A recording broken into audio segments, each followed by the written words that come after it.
आणि इतर capital safety नंबरच्या अभावातून मला इथं बोलण्याची संधी दिली. आपण सर्वजण मला इथं बोलण्यासाठी आणि ऐकण्यासाठी इथं सगळ्यांचे आभार मानतो. मला सगळं यापूर्वी असं माझं 10 मिनिटाचं प्रेझेंटेशन ऐकले असं कोण आहे? बरेच लोक आहेत. मला फक्त प्रश्न मला नवीन काहीतरी बदल. लक्षात घ्या, WHO मध्ये दर 4 व्यक्तींच्या मध्ये एक व्यक्ती आयुष्यात कधी ना कधी कुठल्या ना कुठल्या मानसिक विकाराला फेस करत असतो. तुमच्या आसपास जर असं कोण असेल, एकमेकांकडे संशय बघता लक्षात घ्या, पश्चिम महाराष्ट्रात सगळ्यात मोठा सायकोथेरपिस्ट तुमचा मित्र आहे. हे बघा, एखाद्या माणसाला भीती वाटते, एखाद्या माणसाच्या मनात शंका येते, शंका घेण्याची सवय आहे, किंवा एखाद्याच्या मनात निगेटिव्ह विचार सतत येत असते, तर हे शरीराच्या कुठल्या अवयवाला होते? हे सगळं मनाला होते. मेंदू त्याचा इफेक्ट होते. आपण म्हणतो ना, मेंदूमध्ये केमिकल इम्बॅलन्सिंग झालं, रासायनिक बदल झाला, हा इफेक्ट आहे. पण मूळ मनात भीती मनात वाटते, निगेटिव्ह विचार आला मनात येते ना. मन हा शरीराचा अवयव नाही. एखादा माणूस, आता बरेच वेळा आपण असं होते, एखाद्याला भीतीचा प्रॉब्लेम असतो, भीतीचा, आणि कुठलंही पार्श्वभूमी बॅकग्राऊंड म्हणजे अनुवंशिक काय नसताना त्याला बीपीच्या गोळ्या चालू होतात. होते काय की सारखं भीतीच्या प्रॉब्लेममुळे एखाद्याला दवाखान्याची भीती असते. असं पेशंट मॅडमनी पण बघितलं असते, दवाखान्याचीच भीती. पण भीतीचा पेशंट सारखं दवाखान्यात डॉक्टर चेक करतात, बीपी वाढला तर त्यांना असं वाटतं की बीपी वाढचा प्रॉब्लेम, त्याला विनाकारण बीपीच्या गोळ्या चालू होतात. मूळ प्रॉब्लेम आहे भीतीचा. तर असे बरेच केसेस असतात. म्हणजे मूळ प्रॉब्लेम आहे मनात. मानसिकता 4 ठिकाणी. मनात तर भीती जे आहे, अस्वस्थता वगैरे काय असते ती. मेंदूमध्ये केमिकल इम्बॅलन्सिंग होतं, रासायनिक बदल झाले असते, ज्याच्यासाठी औषधोपचार वगैरे घेतला जातो. तिसरा आहे विचारसरणीमध्ये फॉल्ट आहे. मनामध्ये निगेटिव्ह विचार येते. आता इथं बसल्या प्रत्येकाच्या मनामध्ये एका बसला विचार येतेच, कोणाचं कमी, कोणाचं जास्त. तर विचाराला हँडल कसं करायचं हे शिकायला पाहिजे. भीती वाटते तर भीतीची गोळी खाऊन विचार पूर्ण बंद करता येतो, करायचं नसते. गोळी खाल्ली तरी पण माणूस अजून विचार येतेच. विचार येते म्हणजे पूर्ण आणि डोस वाढवला तर विचार पूर्ण थांबतो, तुम्हाला असं शांत दिसतो. हा उपाय नाही, त्याला विचाराला हँडल करायला शिकवायला पाहिजे, त्यामुळे काउन्सिलिंग. आणि चौथा एक प्रकार आहे की स्वभावामध्ये, की त्याचा स्वभाव सेन्सिटिव्ह असतो, प्रेशर घेणारा, टेन्शन घेणारा, मनाला घेणारा. तर अशा ठिकाणी मेंटली स्ट्रॉंग करायला पाहिजे. मग हे 4 पॅरामीटर काम करायला पाहिजे: स्वभाव, नंतर विचारसरणी, आणि मनाला उपचार, आणि मेंदूला औषध उपचार. ह्या 4 पॅरामीटरवर एखादा उपचार झाला तर त्याचा मानसिक आजार हा फास्ट बरा होतोय आणि लवकर बरा होतोय. माझं नाव आहे डॉक्टर उत्तम गव्हाणे. गेल्या 24 वर्षापासून या फील्डमध्ये काम करतोय. आता पण हजारो लोकांना उपचार केले आणि सगळ्यात पश्चिम महाराष्ट्रामध्ये तर पुणे, मुंबई सुद्धा सगळ्यात जास्त माझ्या असून सुद्धा सगळ्यात जास्त पेशंट मी करतो. माझा फी जास्त आहे, अभिमान सांगायची गोष्ट नाही, पण मला पण लोड नको असतो. सगळ्यांना पण माहिती. तर हे अशी प्रोसेस आहे की याच्यामध्ये 4 पॅरामीटर उपचार करावे लागतील. नुसतं तुम्ही एकच कुठलं तर करत बसला, नुसतं उपचार म्हणाला करत बसला तर मेंदूमध्ये पण केमिकल बॅलन्स असेल ते पण बंद करायला लागतं. किंवा नुसतं दोन्ही काउन्सिलिंग पण करावं लागतं. नाही एखादा माणूस मला सांगत की अजून झोप कमीच आहे, रात्री 1 पर्यंत जागा असतो, मग त्याला डिटेल जाणून घ्यायला लागते. 1 वाजता झोपला तर उठलास किती वाजता 10ला, म्हणजे तुझी सायकल चुकली, झोप कमी नाही. त्यासाठी हे काउन्सिलिंग करायचं. नुसतं झोप कमी, झोपेची गोळ्या घेऊन उपयोग नाही. अशा प्रकारे माझी डिटेल मॅडमने सांगितले. अजून बरंच आहे, काही सांगत नाही. नेक्स्ट मी काम कसं करतोय, एखादा मानसिक पेशंट बरोबर असं काही पॅरामीटर माझं ठरलेलं आहे, आला तर 32 घटला दोस्तून बाहेर पडला असं काही नाही. त्याचा इंडिव्हिज्युअल ट्रीटमेंट असते, त्याचा वैयक्तिक अभ्यास करतोय. आणि मी हिप्नोथेरपिस्ट आहे. हिप्नोथेरपीमध्ये मोठं काम आहे माझं.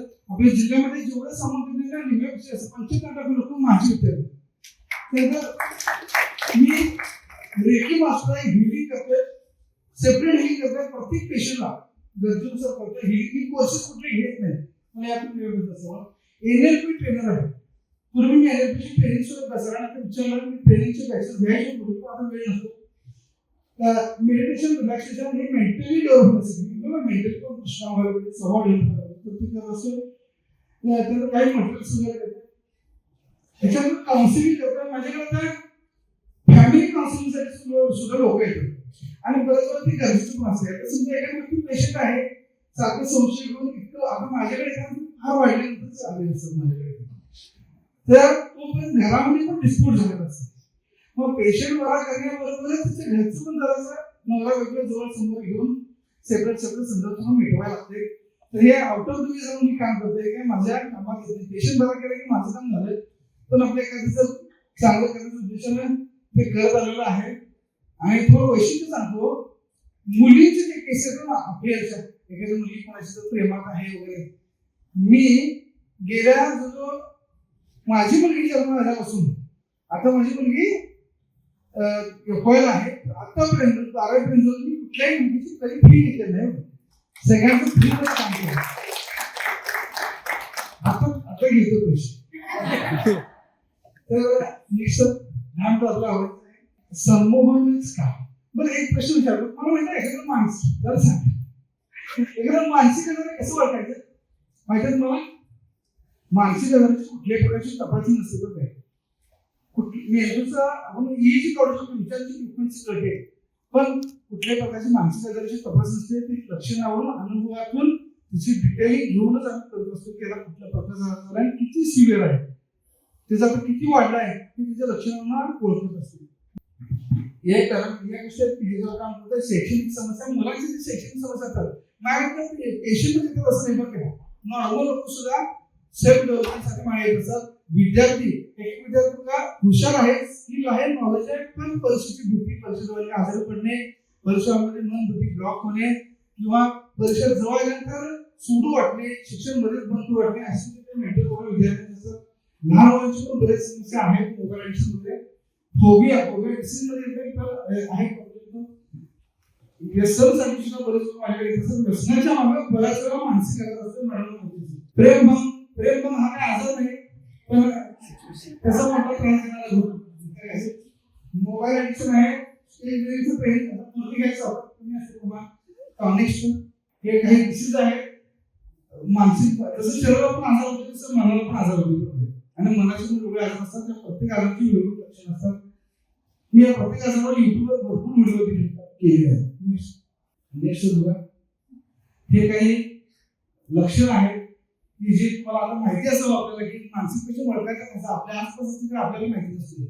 आपल्याला वाटतं खाते शोधत याला काय झालं, तर तो पेशंट असतो. भीती वाटणे, चिंता वाटणे, जुळण होणे, शंका येणे, भास होणे, भास असते, निगेटिव्ह विचार येणे, रडू येणे, झोप न लागणे, त्यानंतर भूक कमी, डोकं वाटणे, लुपसर वाटणे, हे सगळे लक्षण आहेत. लैंगिक समस्या म्हणजे काय, फिजिकली नसेल तर सायकोसेक्शुअल प्रॉब्लेम म्हणत आहे, पण लक्षणं शरीरात. तर तशा प्रकारचे प्रॉब्लेम झालं. बऱ्याच लोकांना आजाराची भीती, मला काय झाले काय, होते काय, अटॅक येते काय, कॅन्सर झालं काय, अशा प्रकारची लक्षणं आपण शरीरात जाणवायला पण लागते. तपासणी किती केलं तर रिपोर्ट नॉर्मल असते, त्यांना वाटते डॉक्टरनीच काही रक्त बदललं असेल. आजाराची भीती, मृत्यूची भीती, असे पण प्रॉब्लेम असतात. आपल्या आसपास प्रकारचे लोक असतात, फक्त आपण ओळखण्याची गरज आहे. त्याला तुम्हाला काही पटवून सांगता नाही पेशंट आहेस.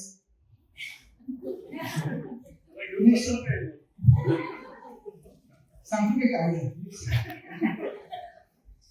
पेशंट कोण आहेत आपल्या आसपास. काउन्सिलिंग मनासाठी होत आहे, मला काम आहे. मित्र एक मिनिट राहिले बघा. ह्या फील्डमध्ये माझा मोठा अनुभव आहे. युट्यूब आता मी म्हणतो माझी फी जास्त आहे, तर ज्या लोकांना परवडत नाही, जमत नाही, लांब वर्ष आहे, तर अशा लोकांना एखादा प्रश्न विचारतो की खास व्हिडिओ करतो त्याच्या प्रॉब्लेमसाठी, तयार रेडीमेड सोल्युशन आणि फ्रीमध्ये युट्यूबवर टाकतो.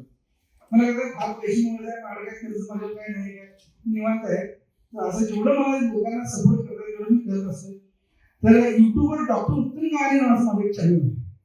तुम्ही सगळ्यांनी माझं आस करा, मला असं पाहिजे माझा आस आहे की तुम्ही सगळ्यांनी युट्यूब चॅनल सबस्क्राईब करा.